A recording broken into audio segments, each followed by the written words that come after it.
Olá, sejam bem-vindos no canal Cido Assis. Eu sou o professor Cido. Que alegria tê-los aqui no canal. Já aumentamos um pouco a quantidade de inscritos, isso é maravilhoso.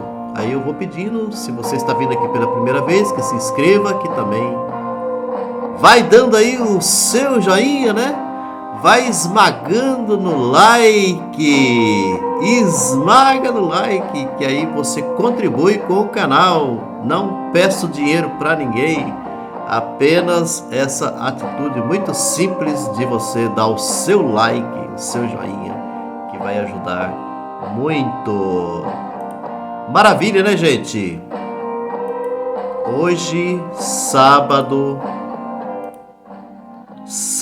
dia 3 de junho, rapaz, o ano já está caminhando, caminhando da metade, né? Chegando já à metade de 2023. Que maravilha, né, gente? Olha só, uma musiquinha de fundo para a gente poder começar de uma forma um pouco melhor, né, do que costumeiramente. Muito bem, pessoal, vamos então ao que nos interessa, né? Eu pretendo, tá, por esses dias, gravar uma série de vídeos tratando sobre educação. Eu sou professor de filosofia da educação. Isso é um primeiro ponto que vou deixar claro, né, aqui para vocês, que eu trabalho com filosofia da educação, trabalho 2 disciplinas de filosofia da educação no curso de pedagogia da UNEMAT, a Universidade do Estado de Mato Grosso, tá? Já faz um tempo já, né, que eu trabalho com a disciplina. Isso tem me dado assim uma larga experiência, tá, de sala de aula, de reflexões em relação à sala de aula. Isso é um lado importante. A filosofia da educação, ela trabalha muito, né, faz parte da filosofia da educação, o que a gente costuma dizer assim sobre a prática do professor, ou a praxis, né, do professor em sala de aula. Essa praxis, ela não necessariamente precisa estar voltada apenas para a sala de aula. É uma praxis do dia a dia, do cotidiano. Porque a gente tem que entender que o professor, ele não é apenas de sala de aula. O que muita gente se engana que quando fala assim da figura do professor, como um professor que ele é apenas um transmissor de conhecimento. Isso já é um tipo de entendimento que já caiu por terra, já tem um bom tempo, já tem décadas que já caiu por terra. Só que tem gente que ainda carrega isso, né, na sua cabeça, no seu entendimento. Quando vai cobrar do professor, cobra do professor exatamente isso. O conhecimento, a transmissão do conhecimento e assim por diante. Hoje eu pretendo aqui trabalhar com vocês uma reflexão muito importante que trata-se da ditadura da sala de aula. E nesse sentido, é claro que o assunto tem a ver conosco, com nós professores, sobre a nossa prática enquanto professor em sala de aula. E nesse sentido, eu vou trazer algumas questões teóricas, mas o objetivo nosso aqui não é teorizar, não é trazer de uma forma profunda, científica, o assunto, tá? É mais uma reflexão mesmo, a partir da minha prática enquanto professor, tá? Da experiência enquanto professor e o que eu tenho observado, porque o papel do filósofo também é o papel da observação, isso que é um ponto interessante. O filósofo, muitas vezes, as pessoas precisam tomar um pouco de cuidado, porque o filósofo é aquele tipo de pessoa que ele faz leitura da realidade em que ele se encontra, em diversos sentidos, né? Por exemplo, se eu estou na rua, eu já estou fazendo toda uma leitura sobre aquele acontecimento da rua naquele momento. Carros em alta velocidade, então a gente fica observando o comportamento das pessoas. E eu sou muito observador, por exemplo, sobre o comportamento das pessoas. E é claro que a gente tem que também se colocar, né? Tipo assim, os problemas que a gente também, que parte da gente, então a gente precisa pensar também sobre o eu, né? Sobre o meu comportamento e assim por diante. De modo muito específico sobre a questão da ditadura na sala de aula, eu vou colocar aqui algumas observações que eu tenho feito durante, né, a minha caminhada e que eu faço até hoje na própria universidade em que eu me encontro. Então, eu vou partir do lugar, né, aonde eu me encontro com o meu trabalho, né? É muito comum a gente ver professores e reclamações, inclusive, de alunos em relação a professores que possuem assim uma prática em sala de aula de uma forma em que esse professor ou essa professora, eles exercem um poder, mas só que tem uma coisa, esse poder não vem, nem sempre vem no bom sentido. Ele vem no mau sentido. O que eu quero dizer? É uma espécie de abuso de poder. Isso que eu quero dizer. Para a gente poder entender que uma questão é assim, o professor, isso eu tenho muito claro comigo, né? O professor ele tem o poder disso daqui, ó, da caneta. A caneta é simbólica, tá? A caneta é simbólica, que hoje em dia é muito usada a tecnologia, né? Mas o professor ele tem o poder da caneta. O professor ele pode então usar a caneta, por exemplo, para poder perseguir os alunos. Ou o professor pode utilizar o seu próprio discurso, porque também o professor na sala de aula, ele possui também para si um poder que é o poder do discurso. Então, assim, a gente tem uma quantidade de professores, infelizmente, eles são perseguidores de alunos. Essa é a grande verdade. A gente já tem que ser claro, tá, em relação a isso. Essa perseguição a alunos tem uma diversidade de motivos, que é muito difícil a gente aqui agora classificar qual é o motivo por que acontece isso com professores. Mas você tem motivos assim, até no sentido de que o professor não gosta, né, de um aluno ou de uma aluna, e pelo fato dele não gostar, então ele passa a perseguir. Aí, para a gente poder entender essa questão da perseguição, tá o seguinte: a perseguição geralmente acontece no processo avaliativo. O aluno ele tira nota baixa, ou às vezes ele até corre risco, né, de não conseguir passar, ou no semestre, ou no ano, qualquer coisa assim, por conta da nota, por problema da nota. Isso eu não estou dizendo aqui, no caso, por exemplo, que a gente sabe que tem alunos que não têm um bom desempenho. Eu não estou tratando do ponto de vista do desempenho. Eu estou tratando do ponto de vista da perseguição.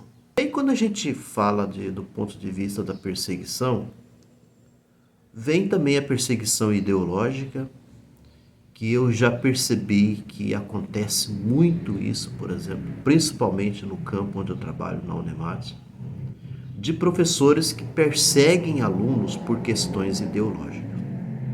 O que eu quero dizer? Devido ao posicionamento ideológico que o aluno tem. Então, se aquele posicionamento ideológico do aluno não vai de encontro com o professor, aí o professor passa também a perseguir esse aluno. Eu já vi casos aqui na minha universidade, tá, de movimento estudantil, onde nós tivemos perseguição de professor. Tá? Eu quero colocar aqui a a sigla eu vou colocar de uma forma genérica, porque eu não tenho intenção aqui de dar nome aos bois, tá? Eu gostaria de preservar isso. Não vou colocar aqui nomes de ninguém, tá? Então, eu vou colocar assim de uma forma genérica. Então, até quando eu estou falando professor, esse professor pode ser professora também, tá? Então, é como se a gente tivesse aqui, para a gente poder entender, eu falando de professor, mas pode ser professora, tá? Eu já vi caso de, até numa disputa de CA, de centro acadêmico, professor perseguir aluno, de professor interferir em resultados, tá? Interferir, perseguir determinado aluno que está disputando, por exemplo, um centro acadêmico. Tá? Isso por questões ideológicas, porque aquele aluno, tá? Que de modo especial aquele aluno ou aluna que é seu aluno daquele momento, esse professor sabe muito bem sobre posicionamento, sobre questões ideológicas daquele aluno, então esse professor ele arruma de todas as formas para não deixar que esse aluno consiga, por exemplo, ganhar uma eleição. Então, gente, essas coisas são terríveis e é uma verdadeira realidade. E aí, quando a gente vai para a sala de aula, é um outro problema, né? E aqui eu ainda não estou levando em consideração alguns assuntos que vai de encontro com assédio moral, essa coisa toda, né? Professores têm interesse, aí eu vou colocar pela figura masculina, né? Como eu sou professor, que tem interesses por meninas, por exemplo, da sala de aula, que admira a beleza ou qualquer coisa assim. Então, ele acaba com aquilo, né, voltando mais a sua atenção e também notas ou qualquer coisa assim para aquelas meninas por interesse próprio, porque ele acha que aquilo dali, né, esse tipo de situação vai de encontro com os seus desejos ou qualquer coisa assim. Aqui tem uma questão de sexualidade que é muito debatido, né? A sedução da sala de aula e assim por diante. Que existem materiais, artigos, livros que tratam muito sobre esses assuntos. Então isso é muito comum acontecer na sala de aula. E ao mesmo tempo você despreza certas pessoas. Você não dá atenção para certas pessoas porque o professor desconsidera ou por uma questão da beleza ou qualquer coisa assim. Aí um outro assunto também que eu queria aqui tratar com vocês é assim, com relação a essa questão da ditadura da sala de aula. Tem professor, gente, não são poucos professores, que são amedrontadores, que são professores que causam medo nos alunos. Os alunos morrem de medo, por exemplo, desses professores. Por que será? E aí tem gente que acha que isso é interessante. Ou às vezes o próprio professor, ele se coloca numa posição de achar que ele domina o pedaço, né? Ele é o dominante do pedaço. É aquele tipo de professor que na hora que ele chega na sala de aula, um monte de gente treme nas bases. Treme até as pernas, né? Aí você tem esse tipo, o professor carrasco, que eu costumo dizer, né? É um verdadeiro carrasco esse professor. Professor que amedronta alunos, né? O que é isso? Amedrontar alunos. Isso tem a ver com conhecimento? Não. Não tem a ver com conhecimento. Isso aí o ego do professor vai lá longe, né? Porque ele é um ditadorzinho da sala de aula, ele tem poder, então ele bota todo mundo para tremer, morrer de medo dele, aquela coisa toda. Quando tem uma avaliação desse professor, pelo amor de Deus, Que situação que esse aluno, essa aluna fica quando, por exemplo, está fazendo uma prova, ou fazendo qualquer coisa assim, uma avaliação desse professor. Morre de medo, tá? Porque também o professor, ele ameaça os alunos. Ele ameaça o tempo inteiro, dizendo que se você vai reprovar, se você não conseguir, você vai reprovar. Tá sempre assim, jogando para a sala de aula, usando assim como instrumento para poder assustar a sala de aula. Deixar a sala de aula, né, ali os alunos e as alunas amedrontados, totalmente amedrontados. Eu cansei de ver professores que têm esse tipo de atitude.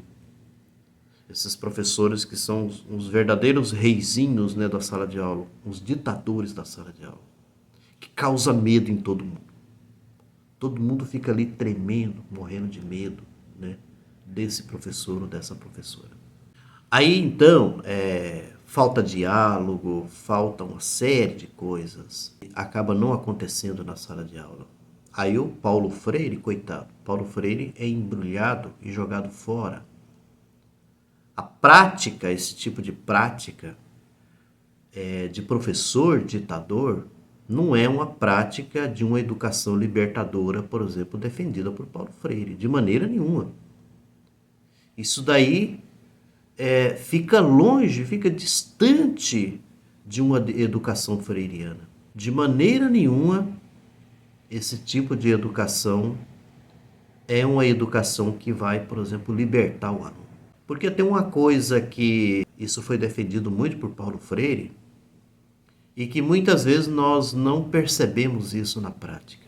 É que é assim, os alunos eles são levados, eles são considerados, na realidade, por muitos professores, como objetos, não como sujeitos.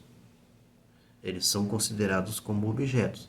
Objetos de manipulação, que você pode usar esses alunos como uma peteca, por exemplo, que você pode manipular esses alunos e assim por diante. Não são considerados como sujeitos.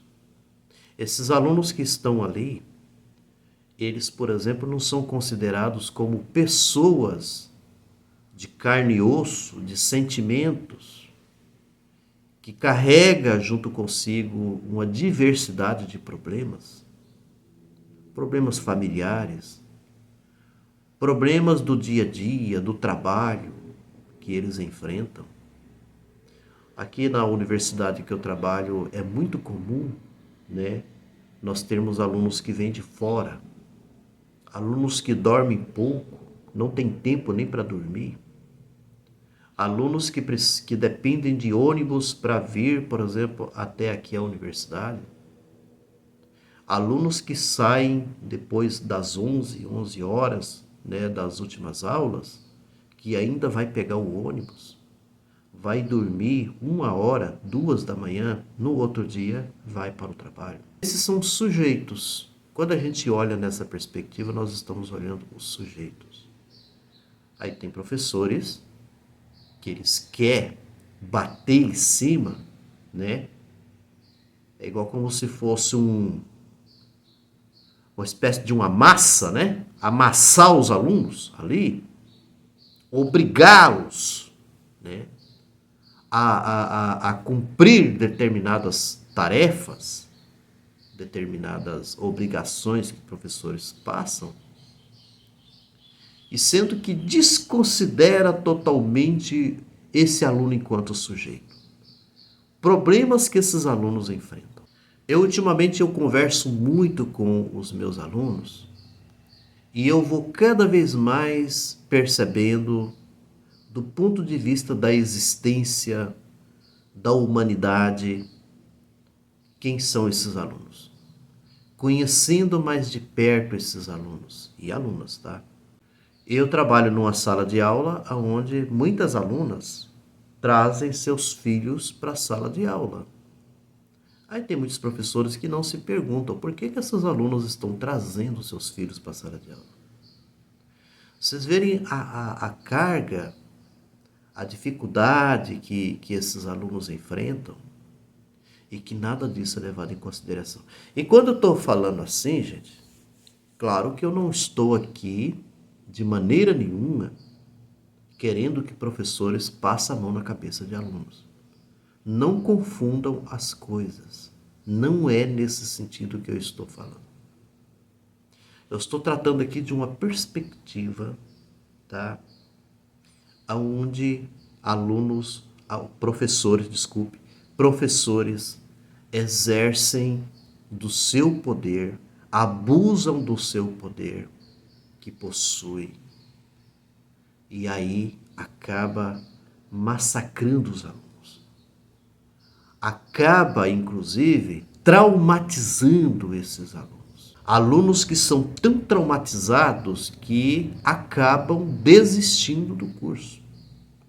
A grande quantidade de alunos que nós estamos tendo agora desistindo dos cursos. Tem muitos que não conseguem fazer uma leitura nesse sentido que eu estou colocando aqui. Colocam uma série de outras situações, mas não coloca, eles não querem botar a mão deles no fogo. E sendo que eu sei muito bem que por trás de muitas dessas desistências estão os professores, nós professores, que muitas vezes nós não avaliamos esse tipo de coisa. A maneira como está estruturada as disciplinas, o horário de aula, essa coisa toda, isso muitas vezes não é pensado. Vai levando assim como se fosse normal, na maior normalidade possível. Sendo que tudo isso é problemático. A maneira como são organizadas, por exemplo, o semestre, essa coisa do horário, né, das disciplinas, são organizadas de qualquer maneira. É claro que precisa professor que trabalha em outros cursos e você conciliar um horário compatível, não é fácil. Mas só que o problema está aí. O problema está posto. Encerrando de vez aqui, queria pedir desculpa, não tem como fazer um vídeo como esse curto. Ele precisa de toda maneira ser um vídeo mais comprido, tá? Peço desculpa por conta disso. Mas encerrando de vez, uma coisa assim que me chama muita atenção também sobre essa coisa de professor ditador, professor, sabe, de sala de aula, que é incrível isso é muito incrível. Mas uma boa parcela desses professores, pasmem, são de esquerda. Eu não tenho vergonha nenhuma de falar sobre isso. Eu sou um professor de esquerda. A minha luta, é pela esquerda. Quem conhece aqui meu canal sabe disso. Eu sou uma pessoa de esquerda. Mas eu não posso deixar de levar em consideração, tá? De falar essa verdade para vocês, que tem muitos professores ditadores